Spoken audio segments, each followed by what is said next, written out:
जैसे पहले बताया कि हर कार्य को जब तक हम निश्चित समय पर नहीं करेंगे, उस कार्य की पूर्ण सफलता हमें नहीं मिल पाएगी। और कानपुर में एक बहुत विशिष्ट अतिथि से आज हम आपको मिलवाने वाले हैं, जिन्होंने साधना के क्षेत्र में बहुत बड़े स्तर पर काम किया है और बहुत लंबा समय हो गया है। हम आज का ये बहुत ही महत्वपूर्ण वीडियो, अगर आपने इसे पूरा देखा तो आप इसको समझ सकते हैं कि ये जो आपको मिलेगा उससे आपका पूरा जीवन बदलेगा। तो हम सब ज़्यादा देर न करते हुए आपको मिलवाते हैं और उनसे ही जानेंगे उनका परिचय। तो क्या नाम है आपका? हाँ, मेरा नाम जयप्रकाश ओझा है।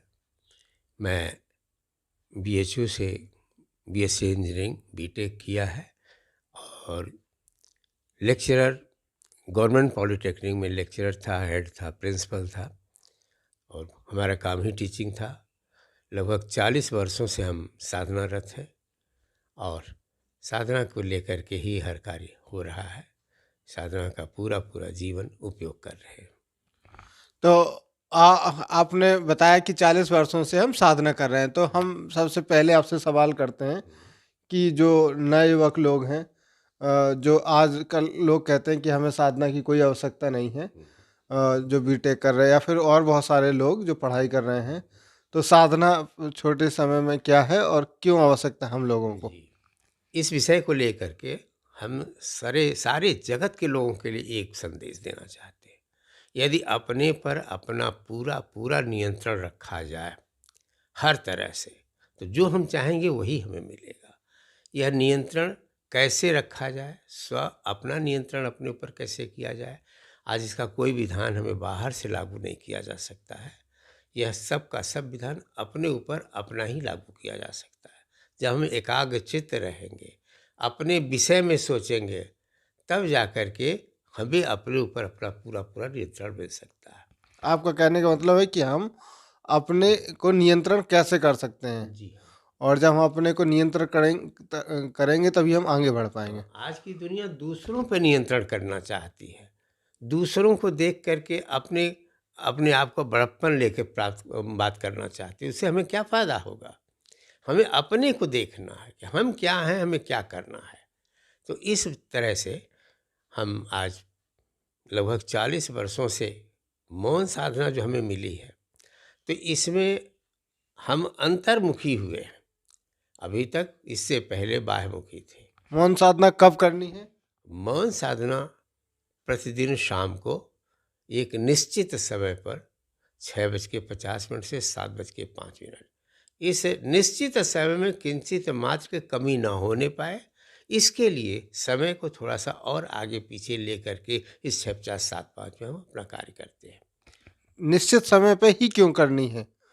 हर कार्य को अगर निश्चित समय पर किया जाए तो उस कार्य की पूर्ण सिद्धि, पूर्ण सफलता मिलना तय है। जी। निश्चित जानिए, हम स्कूल जाते हैं, स्कूल का टाइम निश्चित है। ट्रेन पकड़ने जाते हैं, ट्रेन का टाइम निश्चित है। ये अलग की बात है कि ट्रेन लेट हो गई, लेकिन लेट हो जाना उसकी गारंटी नहीं है। इसलिए हर काम को समय पर करना यह आवश्यक है। मनुष्य या जीव पैदा होता है एक निश्चित समय पर, निश्चित समय के साथ साथ कार्य करता है और निश्चित समय के भीतर ही चला जाता है। तो हर जगह हर क्षेत्र में निश्चित समय ही क्यों वाली बात खत्म हो जाती है। यह निश्चित समय ही आवश्यक होती है। तो लोग कहते हैं कि भगवान का नाम या साधना करनी है तो कभी भी मन मन मन अच्छा है तो कभी भी कर लो, ये ये क्या है? नहीं, मन अच्छा है कभी भी कर लो, यह बात उन लोगों के लिए है जो कुछ अकर्मता अपने भीतर सजो के बैठे हुए हैं। कोई भी चीज़ कभी कर लेने से काम नहीं चलता है। जी। आप भोजन टाइम से नहीं करेंगे तो उस भोजन करने का दुरुपयोग ही होगा, आप उठाएंगे तो आपके शरीर को नुकसान ही करेगा।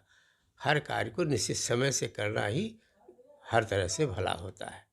इसलिए ईश्वर का काम अगर करना या ईश्वर के नाम पर कार्य करना है तो भी एक निश्चित समय, और मैंने जैसे पहले बताया कि हर कार्य को जब तक हम निश्चित समय पर नहीं करेंगे, उस कार्य की पूर्ण सफलता हमें नहीं मिल पाएगी। तो हाँ। एक और सवाल है हाँ।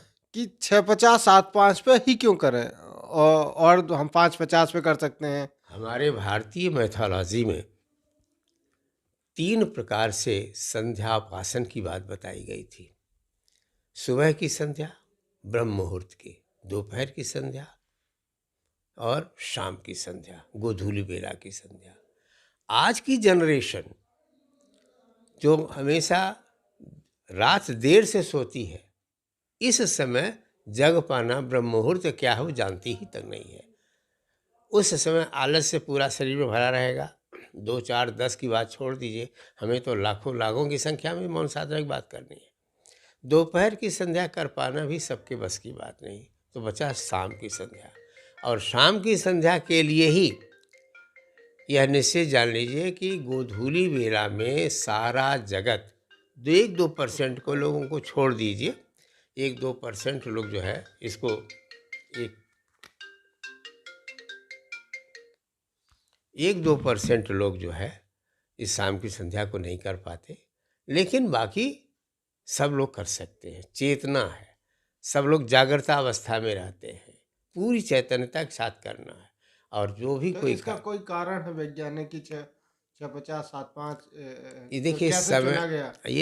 ये है वैज्ञानिक कारण, तो आप थोड़ी देर के लिए किनारे करिए। यह शाम की गोधूली बेला की संध्या है, जो हमारे धर्म ग्रंथों में भी बताया गया है कि शाम के निश्चित समय पर जो सूर्य अस्त हो रहा है, उसके थोड़ा पहले, उसके थोड़ा बाद यह पूजा करनी चाहिए। अगर पूजा समझ के करते हैं, संध्या करनी चाहिए। तो कुछ आंटी जी से भी जान लेते हैं, क्या नाम है? मेरा नाम गायत्री ओझा। और जैसे कि सवाल है 6:50-7:05 पे क्यों, तो क्या आप इसके बारे में कहना चाहें? 6:50-7:05 एक ऐसी चीज़ आ गई आज धरती पर कि जिसे किसी को ऑब्जेक्शन नहीं करना चाहिए, क्योंकि यह एक निश्चित समय की पहचान है।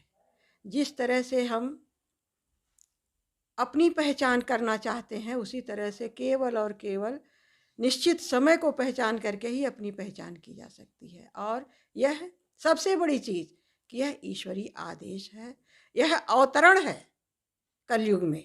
काल अंक 6:50 से 7:05 बराबर 15 मिनट को अगर सारी दुनिया पहचान ले तो उस एक ब्रह्म की पहचान हो जाएगी। उस निराकार का साकार स्वरूप निर्धारित हो जाएगा और परमात्मा की यह इच्छा है कि विश्व एकता, विश्व मैत्री स्थापित हो, और वह केवल और केवल आज 6:50-7:05 के निश्चित समय से ही संभव हो सकती है। बस मैं कुछ कहना चाहूँगा जी। थोड़ी देर के लिए। समय जानि मुनि आय सुदीना। निश्चित समय की बात आज से थोड़ी कही जा रही है, ये तो युग युगांतरों से चली आ रही है, सभी युगों में चला है। उस निश्चित समय की पहचान जब ईश्वर ही कराता है जगत जन को, तभी हो पाता है ये। और वह निश्चित समय आज के लिए संध्याकालीन 6:50-7:05 24 घंटे में मात्र 15 मिनट का समय, इसी की पहचान करनी है। तो इससे क्या सभी धर्मों में एकता संभव हो सकती है? स्वाभाविक ढंग से, क्योंकि समय सबका है। सभी धर्म के लिए समय एक है, सभी जाति के लिए समय एक है, सभी विचार के लिए समय एक है। तो अगर इस निश्चित समय पर जगत जन अपने अपने विचारों के साथ मौन हो करके निज हित चिंतन अगर करना शुरू कर दे, तो स्वाभाविक है कि सबका हित होगा और तभी जगत हित होगा। ऐसी स्थिति में 15 मिनट की अब मौन साधना संध्याकालीन 6:50-7:05 के रूप में ही की जा रही है और करनी चाहिए। यह ईश्वर का आदेश है, जैसा भी इन्होंने बताया, यह ईश्वरीय आदेश है। और यह ईश्वरीय आदेश का अवतरण सन 47 में योगी जी महाराज महाप्रभु के इस नश्वर शरीर से हुआ है, क्योंकि उन्हें ईश्वर ने स्वयं यह विचार उनके मन में अपना साक्षात्कार कराते हुए, अपनी आत्मा का साक्षात्कार कराते हुए दिया कि यह बात सारे जगत को तुम बताओ। इसलिए मौन साधना का अवतरण हुआ और यह संध्याकालीन 6:50-7:05 आज नाम काल का है, समय का है। काल के रूप में यह महाकाल का स्वरूप है। इस महाकाल को आज हम पहचान लें, इसी में सारी सृष्टि की भलाई है। तो अभी आपने सुना कि अगर आप इस 6:50-7:05 को पहचान लेते हैं तो आप अपने आप को जान सकते हैं और आपका जीवन अच्छा हो सकता है और पूरी दुनिया में सभी धर्मों की एकता स्थापित हो सकती है। तो ये वीडियो अगर आपको अच्छा लगा है तो ज़रूर देखें और सबको शेयर करें। जय जय।